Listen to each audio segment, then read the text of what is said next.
The shower head at home was covered in some weird gunk. I casually complained. "This thing's filthy. Looks like it's smeared with shit." John flew into a rage, calling me disgusting and claiming I had a dirty mind. Fuming, I secretly coated the nozzle with capsaicin.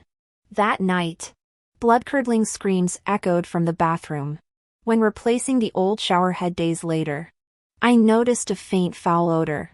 Peering inside the pipe, I found yellowish-brown residue clinging to the walls like melted caramel. Assuming it was mineral buildup, I cleaned it off. Walking into the bedroom where John was gaming on his tablet, I remarked, "Honey, our shower head was gross, looked like dried crap."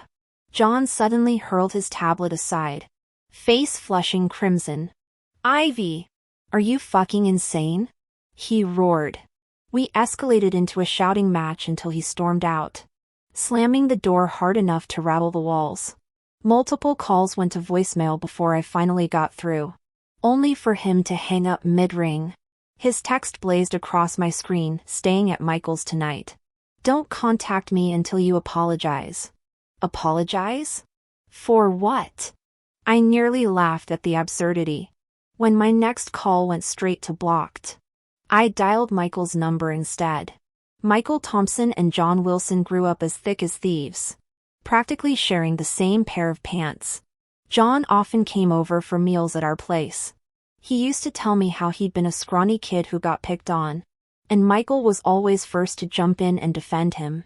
Whenever John and I argued, Michael would patiently mediate without taking sides, which I always appreciated.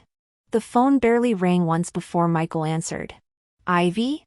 I forced calm into my voice as I explained the situation. "Totally John's fault," Michael said earnestly. "Don't sweat it. I'll straighten him out tonight and make sure he's begging forgiveness by morning." His sincere tone doused half my anger instantly. John might be unreliable, but at least his best friend had sense. As I hung up, I caught myself wondering, had work stress been getting to John lately? We'd talk properly when he got home. Reaching for the tablet John left on our bed, I started browsing shower heads. That's when the text message notification popped up. "Michael, finally free tonight. Let's get wild, smiling face with horns." I blinked. John had left his account logged in. They were probably planning another gaming marathon. Those two turned into crazy guys whenever their headsets went on. I'd lost count of midnight gaming sessions followed by John showing up with breakfast in hand. Dark circles under his eyes like some guilt-ridden guy. Their boys' nights used to be weekly until I put my foot down. Now it was maybe twice a month. Honestly, I didn't mind much anymore. For a good-looking guy, John stayed surprisingly low-key, no female friends. No going out. Just work and gaming with Michael. Another message buzzed through. "Michael, got that high-pressure shower head installed. Brought some new buddies for group fun, smirking face." Michael, Ivy called earlier. Played dumb and she cleaned the pipes for us like a good little wife. Next time we can go all out, winking face. Michael, God. The thrill of doing this under your woman's nose. My thumb hovered over the screen as John's reply appeared. "John, clueless as a sheep. Last time I moaned she thought I got a gaming kill, lol." The tablet slipped from my numb fingers, cracking against the hardwood. "I'm so jealous you're single. If it weren't for my family's 3-generation single line forcing me to carry on the bloodline, I'd never have gotten married. Once she's pregnant, my duty will be done, and I won't have to hide anymore. Is that hot college guy you mentioned coming? I want to try him out too." My hand went slack, and the tablet thudded onto the mattress. My vision darkened. Mind blank. Ears roaring with the rush of blood. Every overlooked detail suddenly crystallized. Midnight showers. Suspicious noises from the game room. John would only sleep with me during ovulation windows. As I reached to screenshot the evidence, John's chat app logged out. The screen flashed John with an incoming call. I stared, nails digging crescent moons into my palms. Turns out rage has its own eerie calmness. "Hey babe, what were you doing?" took you forever to answer. John's guilty voice oozed through the speaker. I forced a laugh. John, you're really pulling this disappearing act again? Audible relief colored his chuckle. Ivy. I'm sorry. I'll come home tomorrow and make it up to you properly. You'd better mean it. Love you. Mwah. The bathroom reeked of ammonia and shame. Every stain, every frantic denial finally made sense. John was cheating. With his gym buddy. Possibly multiple someones. Memories flooded me, John crawling into bed reeking of Michael's cologne. Arms wrapping around me after their gaming sessions. My stomach lurched. Dry heaves racked my body over the toilet until only bitter laughter remained.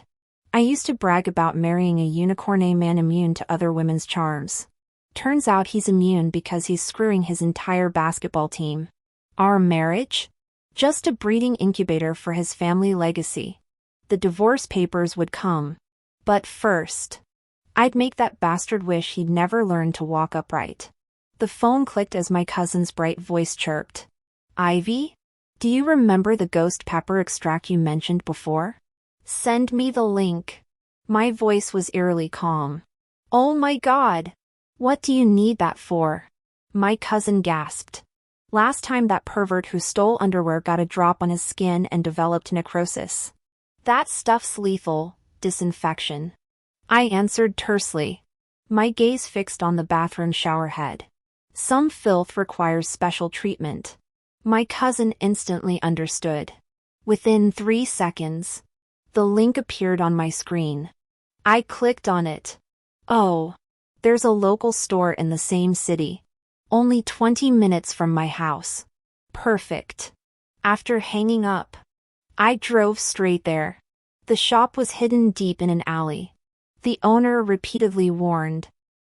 This isn't for casual use, 99.9% purity. 1 drop could make an elephant scream. I smiled faintly, then bought several miniature high-definition night vision cameras on my way back. At home, I first installed cameras in every concealed corner, ensuring full coverage. Finally, wearing gloves, I carefully unscrewed the shower head. I soaked the nozzle in ghost pepper extract, making sure the rubber gasket's inner surface became thoroughly saturated. For good measure, I reapplied the solution into every crevice. Like playing with fire. Do you? I murmured. Let's see how you handle Inferno. The next afternoon, John returned glowing with satisfaction, holding steaming soup dumplings. Ivy, I queued half an hour for your favorite crab roe dumplings. When I remained silent, John pulled me into an embrace. Ivy, I messed up. Work stress got to me yesterday.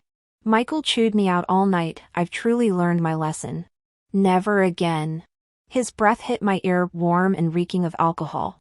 I turned slightly, catching the fresh scratch marks on his neck. Seems they got wild yesterday. Fine. I forgive you. I leisurely accepted the dumplings. John beamed. I knew you'd understand. You're the best. Ivy. I paused, feigning concern. John. I need to tell you something. I have a business trip next week. He struggled to suppress his grin. So, sudden? Should I cancel? It's your birthday week after all. No.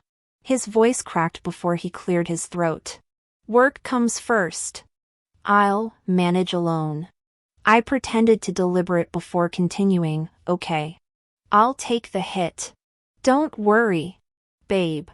I can handle myself. The following days, John acted suspiciously attentive. He woke up early to make breakfast, fought to do laundry, and even helped pack my luggage, a far cry from the guy who'd fake stomachaches to dodge chores.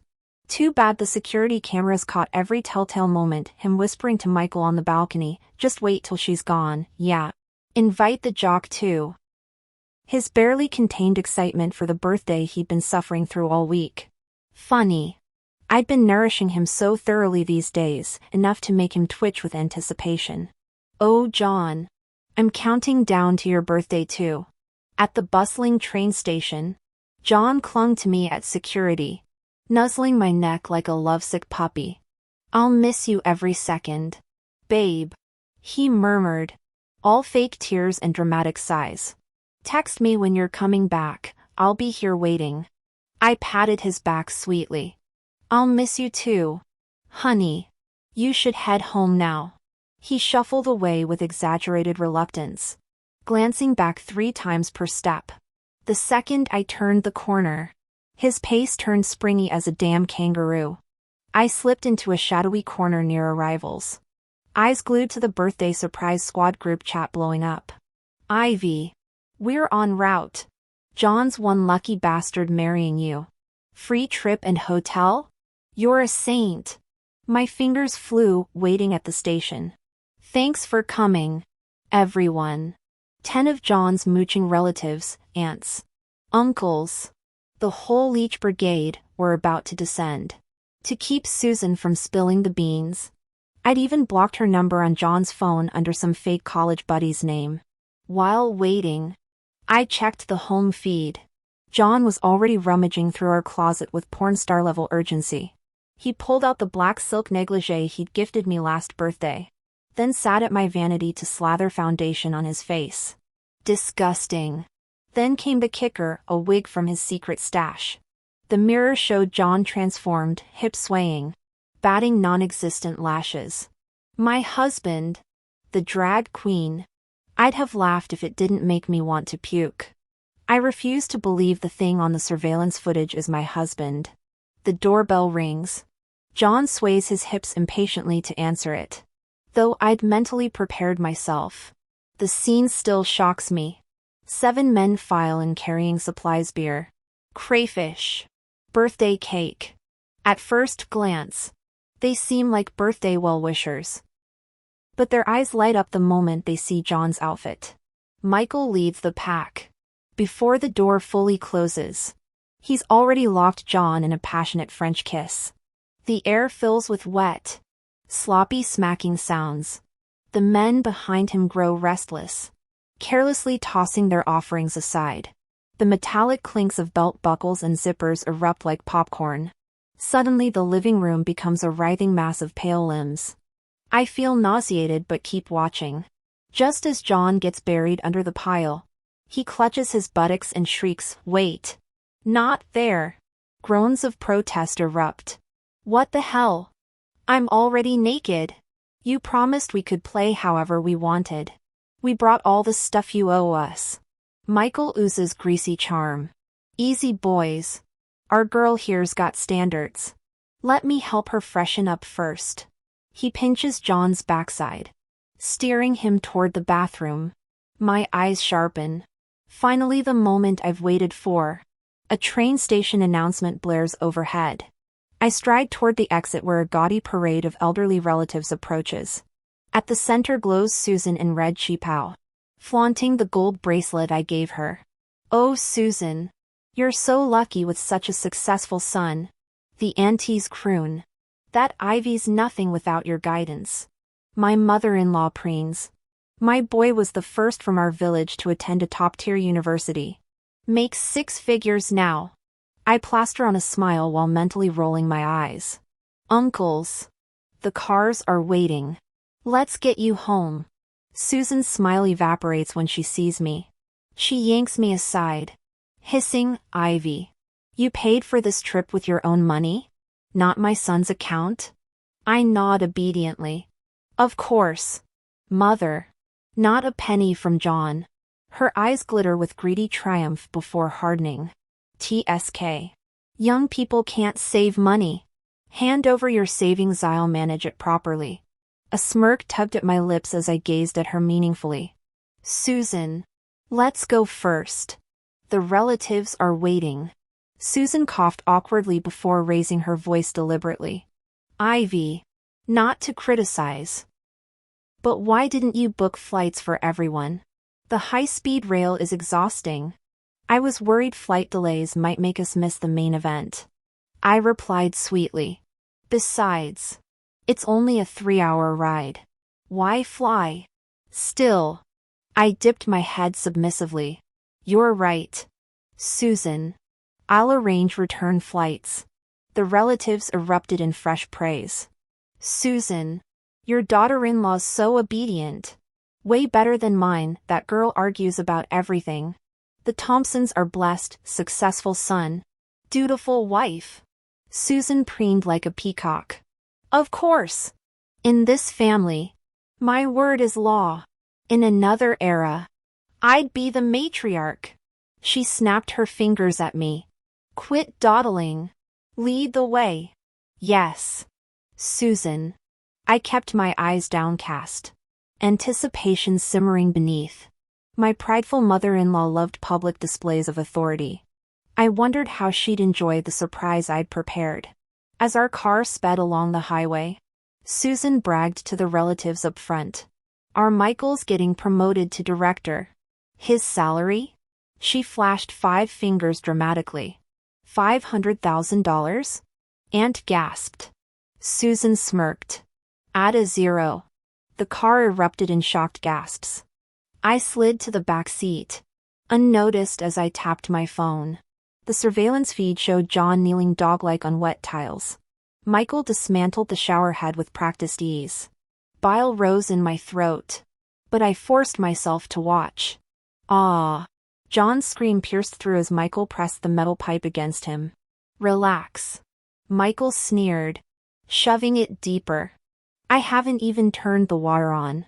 John clawed at the intrusion, face ghostly pale. Michael slapped his hand away. Bad dog. Stop moving. Michael snapped impatiently. I'll get the water running now. The click of the faucet turning echoed loudly, but no water flowed out. He shook the hose in confusion, causing John to howl in renewed agony. Strange, water outage? I'll let go, John forced through clenched teeth. Only then did Michael notice something wrong. Leaning closer, he panicked. John? How? Why are you so pale?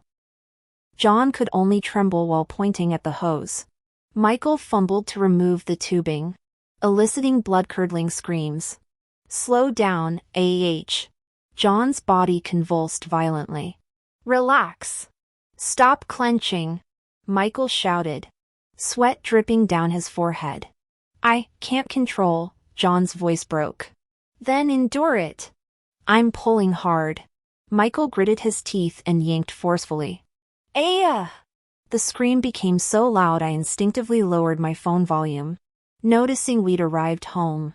Susan led the group inside while I lingered behind with my phone. Michael stared at John's backside in horror. Why is it swollen like a brown sugar bun?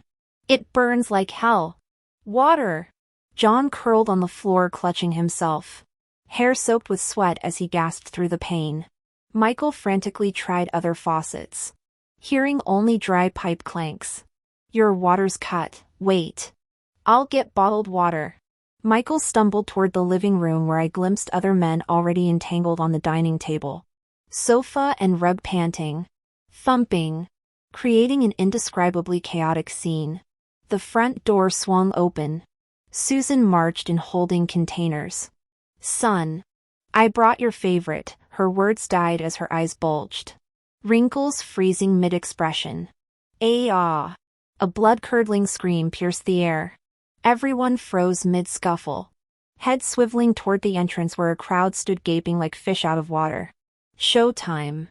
I elbowed through the relatives, clutching my face like an Oscar-winning actress.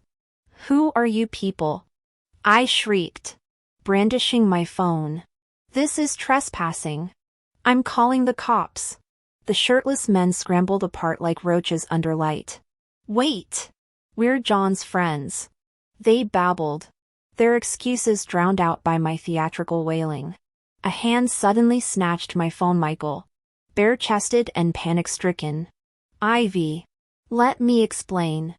I don't want to hear it. I covered my ears, tears welling up on command. John considered you his brother. How could you? My voice broke artfully. Michael desperately tried covering himself with a throw pillow. It's not what you think. Then what? My sob echoed through the mansion. Today's John's birthday. I invited family to celebrate. And you bring these degenerates into our home. I whirled towards Susan. Mom. If this gets out, people will think John's one of them too. Our reputation. The matriarch finally snapped out of her shock. Her face purpled as she took in the sea of recording smartphones and nosy neighbors crowding the doorway. The Thompsons' perfect image was crumbling live on social media. With John mysteriously absent and my flawless acting, Susan's rage naturally focused on Michael. You viper. She lunged. Stiletto raised high. I treated you like a son. Godmother. Please. Michael scrambled backward, right into my strategically placed foot. Thud. He went down hard. Forehead smacking marble. Susan pounced like a feral cat. Designer heels whipping through the air. Whack. Whack. Whack. Each strike echoed with the sweet sound of ruined lives. The dull thud of a high heel striking flesh mixed with Michael's screams. The sound made my scalp tingle with vicious satisfaction. Ah. Godmother. Stop. He struggled to push Susan away. But his panicked shove went too hard. Ow. Susan stumbled backward, her lower back slamming against the dining table's edge. Her eyes rolled back as she collapsed. What could I, a terrified damsel in distress, possibly do? I chose to scream hysterically while fleeing. Help! Murder! Someone's killing her. The relatives in the living room finally snapped into action. You monster! Attacking your elder! They roared, swarming over Michael before he could rise. Fists, slaps, shoe soles, all rained down mercilessly. Stop! Please! He begged, curled into a fetal position protecting his head. I seized the chaos to stomp ruthlessly on his vulnerable areas. Arg! His scream peaked before being drowned by relentless blows. The men in suits scrambled toward the exit, one tripping over his own feet. Crash! He face-planted, bloodying his mouth on the hardwood. Amid the pandemonium, I melted behind my relatives, smiling discreetly. Perfect. Just as Michael neared unconsciousness, police arrived. My tears erupted on cue, body trembling violently. Officers! Thank God! He killed her. The cops surveyed the wreckage, overturned coffee table, shattered glass, unconscious Susan, and bloodied Michael pinned beneath relatives. What happened? I sniffled pitifully. He pushed my mother-in-law, and my husband John's missing, I think he, sobs choked my words as I buried my face. Michael seized his chance, spitting blood through swollen lips. Lies. I didn't kill anyone. Help me. The officer glared. Where's her husband? In the bathroom. Michael limped toward the hallway. Cops following. I followed closely behind, my heart pounding with a mix of nerves and anticipation. The key player was about to make their entrance. The bathroom door flew open. John! I screamed in terror. There lay John completely naked on the floor like a lifeless dog, his complexion ashen and lips tinged blue, clearly unconscious. I turned my furious gaze toward Michael, my voice trembling with anguish. You killed Susan. And now you've murdered John. Michael looked utterly bewildered. I didn't. He collapsed on his own. The officers paid no attention to his protests, snapping handcuffs around his wrists with a metallic click. Enough. You're coming with us. Kneeling beside John's motionless body, I cradled him while weeping with quiet satisfaction. Paramedics rushed John to the hospital. 3 hours later, the surgeon emerged with a grave expression, removing his mask to inform me the patient has sustained severe chemical burns to the anal region with extensive mucosal necrosis. We've performed multiple irrigations and debridements. The situation remains critical with probable temporary incontinence. If improper care leads to recurrent infections, he paused meaningfully. Worst case scenario. We'll need ostomy surgery. Lowering my head, I bit my lip to suppress the smile threatening to surface. What a pity he temporarily kept his backside intact. When John finally regained consciousness, he found Susan and me hovering anxiously by his bedside, blinking in confusion. His first slurred words were, "Mom, why are you here? Where's Michael?" Susan trembled with outrage. "That monster's been arrested."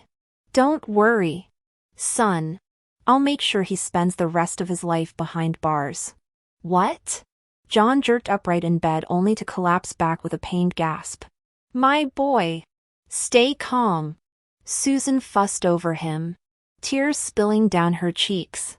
"I know you're upset about what that devil did to you," I interjected with a perfectly timed sob, my gaze lingering suggestively near his hips. "Michael didn't just knock you out in the bathroom. Oh, John. We'll make him pay for everything." "No." John's voice cracked with panic. "After all our years together, I'm sure he didn't mean." I hid my cold smirk. Even now, John instinctively protected his lover. Did he truly believe this could stay hidden? Tears welling. I pressed, all our relatives witnessed it. "If we drop this, how will Mom face the family?" The barb struck true. Susan clutched her chest, snarling, "Exactly. He assaulted me too. Ruined you like this. He'll pay every cent for medical bills and emotional damages." A sharp knock interrupted us. A police officer entered, fixing John with a stern look. "John, Michael claims you invited them over voluntarily. Is this true?" "Lies," Susan shrieked before John could respond. "How could my son John possibly invite those perverts?" "Officer, this is clearly a frame-up." She turned to John, her eyes filled with expectation. "John, back me up here. Tell them I'm right." John avoided eye contact, his face flushing with guilt. Susan grew frantic. "John, say something." When John shook his head almost imperceptibly, Susan regained her confidence. "I knew it. That Michael is a depraved monster. Dragging my innocent son into his sick games. Still unmarried at 35, obvious psychopath material." "Officer, doesn't this count as slander? Can we add it to his charges?" John tugged at Susan's sleeve. "Mom, please stop." The officer's expression shifted. Michael provided chat records proving John initiated the invitations. Moreover, he paused meaningfully. "Your special relationship has been substantiated." "SP special relationship?" Susan froze as if struck by lightning. Nodding, the officer warned. "John, I remind you that perjury carries legal consequences." Under mounting pressure, John finally collapsed forward, mumbling, I invited them.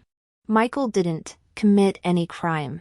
"Then explain your unconscious state in the restroom," the officer pressed. John suddenly looked at me, urgency in his voice. "Officer, could I speak with my wife Ivy privately?" After assessing my calm demeanor and Susan's shocked expression, the officer nodded. 10 minutes. Susan remained catatonic, trembling finger pointing at John. "You, with him, how?" "Mom, leave." John closed his bloodshot eyes. "I'm your mother. What could you possibly hide from me?" Susan shrieked hysterically. John ripped out his foreneedle, blood streaming down his arm. "Want me dead? Watch this." "No. I'm leaving." Susan stumbled backward in terror. Alone at last. I leaned casually against the windowsill, my elongated shadow draping over John's face. He glared with venomous intensity. 5 minutes left. "Hubby." I waved my phone displaying the countdown. His face twitched violently. "When did you figure it out, Ivy?" I tilted my head innocently. "Figure what out?" "Stop playing dumb." He slammed the bed rail, 4 tubes swinging wildly. "What did you put in that pipe?" I nearly died shitting my guts out, covering my mouth in mock surprise. I blinked wide eyes. "Language. Darling." I have no idea what you're talking about. John trembled with impotent rage. Crimson droplets staining the hospital sheets. He gritted his teeth and spat. Ivy. This is intentional assault. Don't think I won't call the police right now. Go ahead, I said sweetly, leisurely pulling out my phone. Actually, I have something to show them too. High-definition surveillance footage immediately appeared on the screen, clearly showing John surrounded by burly men. Forgot to tell you. Honey, I installed cameras in the house. I swiped to the next video. Ultra HD 2. Even that mole on your butt is crystal clear. John's face turned ashen. I continued. Imagine if I forwarded these to the company group chat. How terrified would your male colleagues be? You bitch. Don't you dare. He lunged at me. I stepped back as he clutched his injuries, grimacing in pain.